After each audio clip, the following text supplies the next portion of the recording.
میرا خیال ہے کہ آپ سب لوگوں نے زندگی میں کبھی نہ کبھی سڑک کے کنارے کھڑے ہو کر ایسا منظر ضرور دیکھا ہوگا جس میں لوگ تیز رفتار گاڑیوں میں بیٹھے ہوئے دو مختلف سمتوں میں بھاگتے ہوئے جا رہے ہیں۔ کیا آپ نے کبھی سوچا کہ ان دو سمتوں میں لوگوں کے جانے کی کیا وجہ ہے؟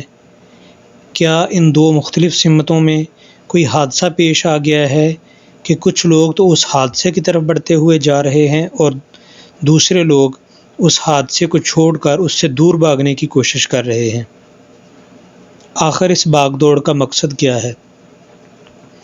میں پیشے کے لحاظ سے انجینئر ہوں، اس لیے میں کہہ سکتا ہوں کہ میں سائنس کی ABC جانتا ہوں، میرا مذہب سے بھی لگاؤ ہے، میں ادب سے دلچسپی رکھتا ہوں اور فلسفے سے بھی۔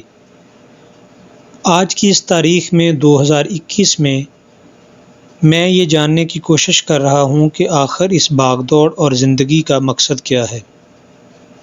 یہ جو صبح اور شام کا سائیکل جس میں موسم بھی بدل رہے ہیں، ہم لوگ زندگی گزارتے ہوئے آگے بڑھتے جا رہے ہیں۔ ہمارے والدین اور ان کے آباء و اجداد جتنے بھی لوگ تھے وہ اسی صبح اور شام کے سائیکل سے گزرتے ہوئے آ رہے ہیں۔ ہر ایک نسل نے اپنے سے بعد میں آنے والی نسل کو پیدا کیا اور مر گئے، اور اسی طرح سے ہم لوگ بھی آگے بڑھتے جا رہے ہیں۔ آخر اس بھاگ دوڑ اور بچے پیدا کرنے کا، اس زندگی کے سائیکل کا اور یہ جو کائنات ہمارے ارد گرد موجود ہے، اس کا مقصد کیا ہے؟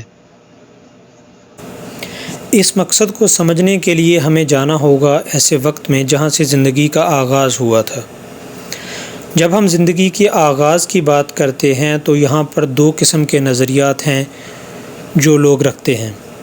پہلا نظریہ ایسے لوگوں کے خیالات پر مشتمل ہے جو مذہب پہ یقین رکھتے ہیں، جن کا خیال ہے کہ یہ وسیع و عریض کائنات اور یہ زندگی جو اس زمین پر موجود ہے، اس کا کوئی نہ کوئی بنانے والا ہے، اور اگر اس کا کوئی نہ کوئی بنانے والا ہے تو یقیناً یہ کسی نہ کسی مقصد کے تحت زندگی پیدا کی گئی ہے۔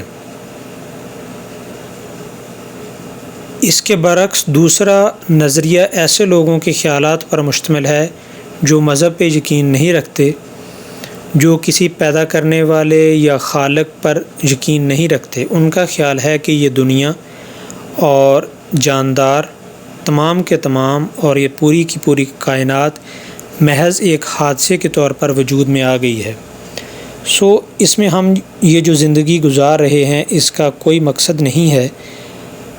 ہمیں چاہیے کہ ہم اپنی زندگی گزاریں، اس میں آسانی پیدا کریں اور اپنے سے بعد میں آنے والی جو نسل ہے اس کے لیے اس زندگی کو اور اس کائنات کو بہتر بنانے کی کوشش کریں۔